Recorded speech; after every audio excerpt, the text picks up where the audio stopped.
전과 14범 강 씨는 전자발찌로만 묶어둘 수 없는 흉악범이었습니다. 2005년에 출소했을 땐 연쇄 강도에다 성범죄까지 피해자가 30명 넘었습니다.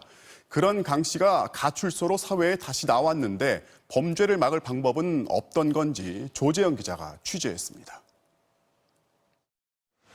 16년 전 서울과 대구를 돌아다니며 강도짓을 벌인 일당이 경찰에 붙잡혔습니다. 당시 이 일당의 주범이 바로 전자발찌 살인범 강 씨였습니다.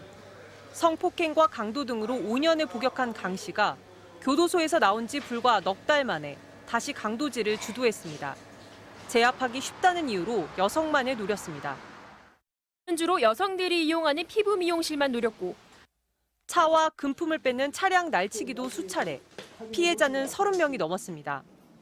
당시 1심 법원은 피해 여성의 눈과 입을 테이프로 가린 뒤 폭행해 갈비뼈를 부러뜨리는가 하면 다른 공범과 달리 처절하게 저항하는 여성을 흉기로 위협해 성범죄까지 저질렀다고 질타했습니다. 1심에서 15년형을 선고받은 강 씨는 항소했지만 2심 재판부 역시 국민 생명을 위해 장기간 사회에서 격리시켜야 한다며 일축했습니다. 지난해 6월 전자발찌를 5년간 부착하라는 명령을 내린 재판부도 성폭력 범죄의 습벽이나 재범의 위험성이 상당하다고 지적했습니다. 하지만 강 씨는 출소 석 달 만에 전자발찌를 찬 채 버젓이 살인을 저지르고 전자발찌를 공업용 절단기로 자른 다음 두 번째 살인까지 이어갔습니다. 성범죄 전과도 2번이나 있었지만 신상 정보는 공개되지 않았습니다. 신상 공개 제도가 도입되기 이전에 성범죄를 저질렀기 때문입니다. 방문을 해도 뭐 나중 없으니까 본인이 다 와서 저거 쌀 왜 안 주냐 뭐 그래서 가져가고 멀쩡하게 생기셨는데 사건이 터졌을 때도 그분인지 모르는 거예요. 17살 절도를 시작으로 56살 인생 중 23년을 교도소에서 보낸 전과 14범. 이번엔 두 여성의 목숨까지 앗아갔습니다. MBC 뉴스 조재영입니다. 이번 사건으로 과연 전자발찌가 범죄 감시와 예방이라는 재기능을 하고 있는지 또 한 번 질문을 던집니다. 정부는 더 견고하게 만들고 감독 인력도 늘리겠다는 대책을 내놓았는데요. 결국 인력과 예산의 문제입니다. 이재욱 기자입니다. 강모 씨보다 엿새 앞선 지난 21일 전남 장흥에서 50살 성범죄 전과자가 전자발찌를 훼손하고 달아났습니다. 2달 전에는 사기 전과자가 호송 도중 전자발찌를 끊고 종적을 감췄습니다. 모두 붙잡히지 않고 있습니다. 이런 식으로 당국의 감시망을 벗어난 전자감독 대상자는 올 들어 이달까지 13명. 벌써 지난해 전체 건수와 같습니다. 전자감독 대상자가 끔찍한 범행을 저지른 점에 대해서 국민 여러분께 송구한 마음을 표합니다. 보호관찰에 또 구멍이 뚫리자 정부가 다시 대책을 내놓았습니다. 전자발찌를 더 견고하게 만드는 한편 끊고 달아나더라도 신속히 붙잡을 수 있게 경찰과의 협력을 강화하겠다는 겁니다. 훼손 초기의 대응 협력을 강화하고 대상자 범죄 전력 등의 공유 정보를 확대하며 위치 정보 공동 모니터링 방안 등 경찰과의 공조체계 개선을 위해 협의를 지속하겠습니다. 지난달 말 기준 법무부가 관리하는 전자감독 대상자는 모두 4,866명. 보호관찰관 1명이 17명 넘는 인원을 담당하고 있습니다.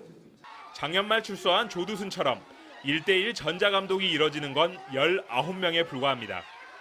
감시 인력을 당장 늘리기 어렵다면 보호관찰 대상자들의 일탈 의지부터 꺾는 게 현실적이라는 지적입니다.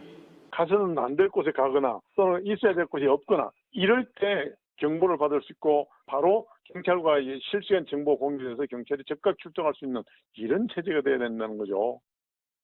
또 전자발찌 훼손 시점을 전후해 당사자의 이동 경로 등을 파악하려면 교정당국과 자치단체 간의 CCTV 연계도 시급해 보입니다. MBC 뉴스 이재욱입니다.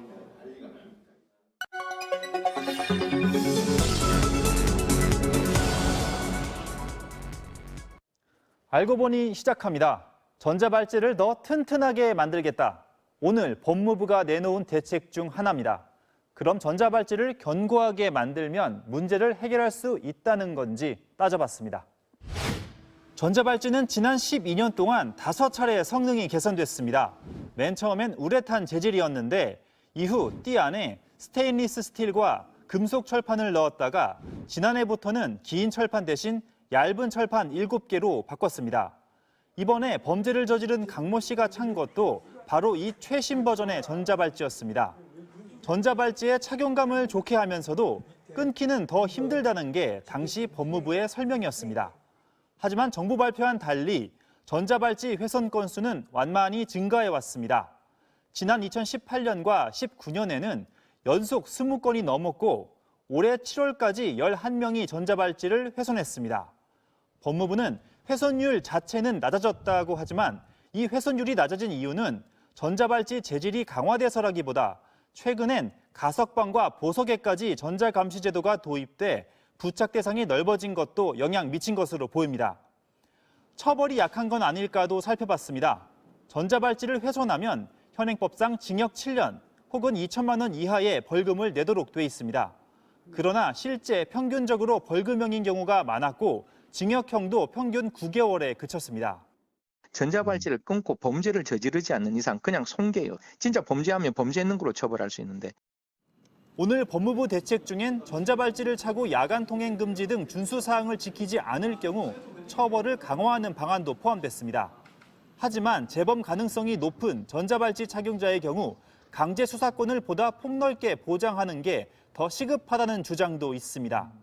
경찰이 신변을 확보를 해야 되는데 본인의 의사에 반해서 허락을 안 받고 들어가면 불법이라서 못 들어갔다는 거잖아요. 감시 사각지대에 대한 우려도 남아 있습니다. 지난 5년간 전자발찌 착용자 재범 건수는 총 303건에 달하는데 절반 이상이 거주지 1km 이내에서 발생했습니다. 전자발찌를 착용했더라도 집에서 범죄를 저지르면 속수무책인 겁니다. 결국 전자발찌를 튼튼하게 만들고 처벌을 강화하는 게 우선이 아니라 강력 범죄자의 경우 야간에 수용시설에 머물게 하는 보호수용제도라든가 실질적 감시가 이뤄질 수 있는 인력 충원 등이 적극 검토돼야 한다는 지적이 나오고 있습니다. 알고 보니였습니다.